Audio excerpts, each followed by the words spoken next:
Hi, I'm Randy Vance, and thanks for joining me today on my dock. In our last episode of On My Dock, we installed an awesome KICKER audio system in the boat. A new amplifier, 8 new speakers, and a subwoofer. And then, using the KICKER audio tones that we downloaded from their website, we tuned it to about 98–99% of what you want to hear. Now today, we're going to show you how to put the final tune on it, listening to the music you love to listen to. Follow me, and I'll show you how to do it. You recall from our original installation video, we left the Fusion controller in. It was just easier to do that, and all the sound that you're going to love is coming from that amplifier and those speakers. So the first thing we did was we went to each zone. We had a top zone, a deck zone, and a subwoofer zone. We adjusted all the tones to neutral. Now when you tune your system, you're going to use whatever source you usually listen to. So if that's Bluetooth audio from your smartphone, pick a song that's got a wide range of tones and volumes so that you're getting the full experience, and you adjust to that. Now, once we've got all the tones set to neutral and the volume set to 75% and the subwoofer set to full, it's time to take the control panel off so that we can get to the amplifier behind it.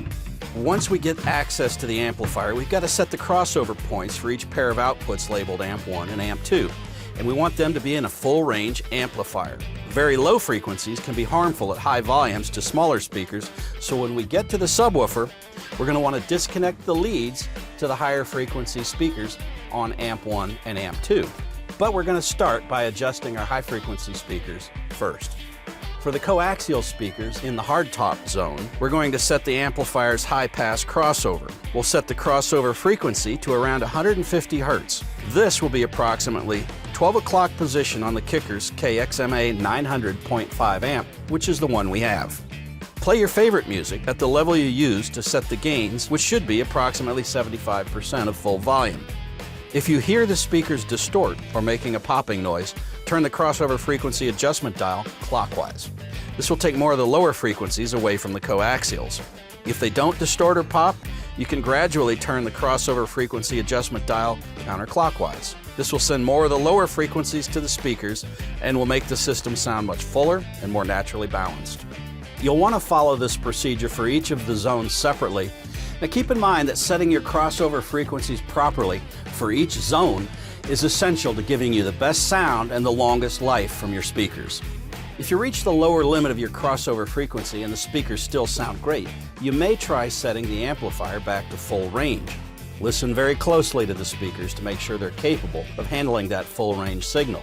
Usually, only the larger speakers, like our KMXL8 horn-loaded speakers on the deck, can handle those low frequencies at a higher power level.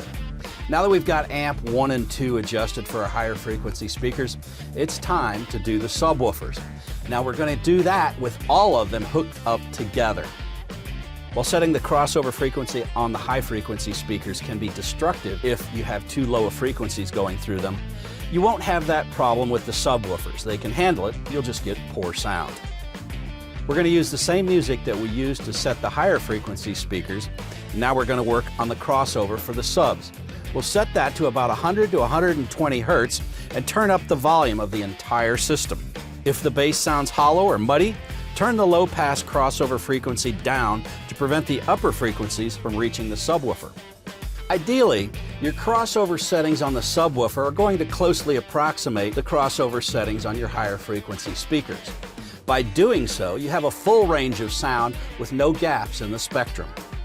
Now all that means is that whatever the recording artist and their producers put on that track is going to come through completely on your stereo system.